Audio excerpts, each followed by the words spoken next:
When the young Queen Victoria ascended the throne in 1837, Britain stood on the edge of transformation.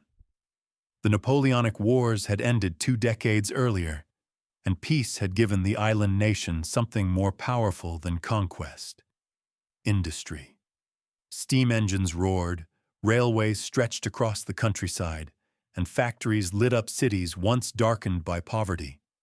The population surged. A new middle class rose, eager for progress, wealth, and respectability. But beneath the surface of this optimism, there was unease. The Industrial Revolution had made Britain rich, but also divided. While aristocrats and industrialists grew powerful, factory workers lived in suffocating slums. Child labor fueled prosperity, and women fought for a voice that society refused to grant. Victoria's early reign became a balancing act between progress and pain, empire and morality.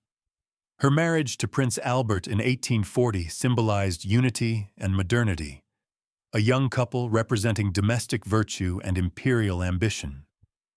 They would become the faces of an empire that claimed to bring civilization to the world, while still struggling to civilize itself. By the 1840s, Britain was no longer just a nation, it was a machine. Coal powered the furnaces, steel built the ships, and steam connected continents. Every invention changed the rhythm of human life. In cities like Manchester, Birmingham, and Liverpool, wealth poured in faster than imagination could contain. Ships carrying British textiles, machinery, and weapons sailed to every corner of the globe, and in return came sugar, tea, rubber, and gold, symbols of an empire expanding at impossible speed. But industrialization came with human cost. Pollution blackened the skies. Workers lived 10 to a room. Diseases like cholera and typhus spread through narrow alleys. The Victorian conscience began to stir. Reformers demanded labor laws, education, and compassion. This paradox defined the empire's heart. Prosperity built on pain, power justified by progress. To the Victorians, empire wasn't greed. It was a mission, a divine right to civilize the world. The Age of Iron was also the age of moral self-deception. The 1850s marked Britain's high tide of expansion. From the plains of India to the jungles of Africa, the Union Jack flew over 1/4 of the Earth's land. The empire wasn't just a political project. It was a cultural and spiritual mission. Missionaries preached, merchants traded, and soldiers enforced the idea that British rule meant order and civilization. In India, the East India Company still governed with absolute authority, until greed and arrogance ignited the Indian Rebellion of 1857. What began as a mutiny spread into full-scale revolution. British officers were slaughtered, Indian cities burned. When the rebellion was crushed, Britain dissolved the company and placed India under direct crown rule, birthing the British Raj. For the Victorians, it was both a tragedy and a justification. Proof, they believed, that the empire must rule with a firm hand to maintain order. At home, newspapers portrayed rebellion as savagery. Few questioned whether oppression had caused it. The Victorian Empire was expanding, but the cracks were already forming beneath its polished marble. In 1851, under Prince Albert's vision, Britain hosted the Great Exhibition in London's Crystal Palace, a vast glass cathedral of innovation. It showcased over 100,000 exhibits from every corner of the empire: machines, fabrics, minerals, and art. It was a celebration of human progress and of Britain's dominion. Visitors walked beneath soaring glass arches, marveling at steam engines and telegraphs, unaware that much of the empire's brilliance came from colonial labor and exploitation. For the Victorians, this was proof that technology and empire were one. Science justified expansion, progress masked oppression. The empire, they believed, was not a tyranny, it was destiny. But not everyone shared this faith. Writers and philosophers warned that progress without humanity would destroy the moral core of the nation.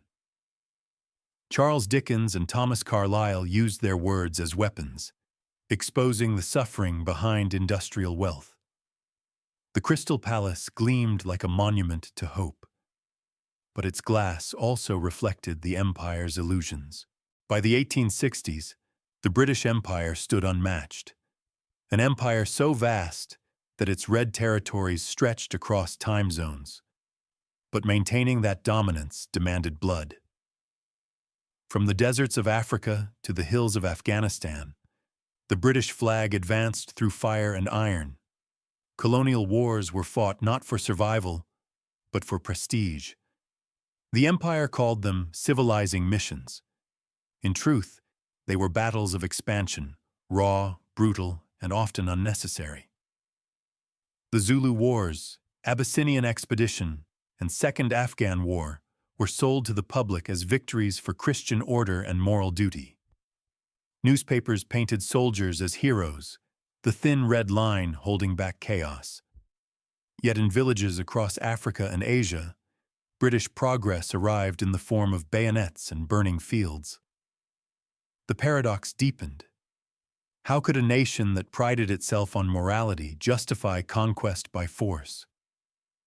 At home, industrial wealth reached new heights. The empire's wars created demand for ships, weapons, and uniforms, keeping factories roaring and men employed. War was business, business was empire, and empire was glory. Queen Victoria's sons and generals became global celebrities. The empire's moral compass, however, began to spin out of control. Behind every victory parade lay graves of forgotten peoples, victims of Britain's ambition to rule a world it never fully understood. The later 19th century was an age of invention. Electricity, telegraphs, photography, and medicine transformed the empire's reach. Britain became the heart of global communication. Cables stretching under oceans connected colonies to London in minutes. Science and reason promised a new world, yet they were also twisted into tools of domination. Victorian scientists measured skulls to justify racial hierarchies. Scholars claimed that empire was natural, that white civilization had a duty to rule others. It was the birth of scientific imperialism, knowledge turned into control. At home, cities glittered with electric light, while slums festered in darkness. The same empire that mapped continents ignored the poverty in its own capital. Philanthropists like Florence Nightingale and Josephine Butler fought for reform, while workers organized in factories demanding dignity. The moral hypocrisy of empire became impossible to ignore. The British elite clung to progress as proof of virtue. To them, empire was destiny, a burden carried by the enlightened. But the burden often looked more like privilege. By the 1880s, Britain stood at the pinnacle of wealth and power, yet its conscience trembled. By the 1880s, the empire reached its zenith, controlling a quarter of the world. But the larger it grew, the more fragile it became. In India, famine struck. Millions starved as British officials exported grain to keep profits steady. In Ireland, hunger and revolt simmered again, and in London, reformers began to ask the unthinkable. Was the empire a blessing or a curse? The Victorians had built their greatness on the backs of distant peoples, and now those people began to resist. Newspapers from Calcutta to Cape Town spoke of freedom. The moral contradiction that haunted the empire could no longer be ignored. Britain called itself the guardian of liberty, yet ruled millions who had none. Writers like Rudyard Kipling glorified empire as the white man's burden. Others, like Oscar Wilde and George Bernard Shaw, mocked its hypocrisy. Even within Parliament, voices rose for self-governance, first in Ireland, later across the colonies. As Queen Victoria aged, she saw both pride and guilt reflected in her empire's mirror. The glory of conquest had become a burden of conscience. The empire's power was real, but so were its wounds. By the end of the 19th century, the empire that once seemed immortal began to age, like its queen. Victoria's Diamond Jubilee in 1897 was a spectacle of unmatched power. Soldiers from India, Canada, Africa, and Australia marched in London's streets.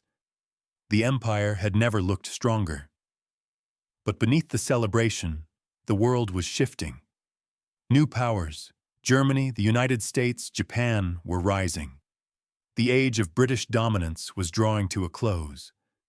The Boer War, 1899 to 1902, exposed Britain's arrogance and cruelty to the world. Concentration camps, scorched earth tactics, and thousands of civilian deaths shocked even its own citizens.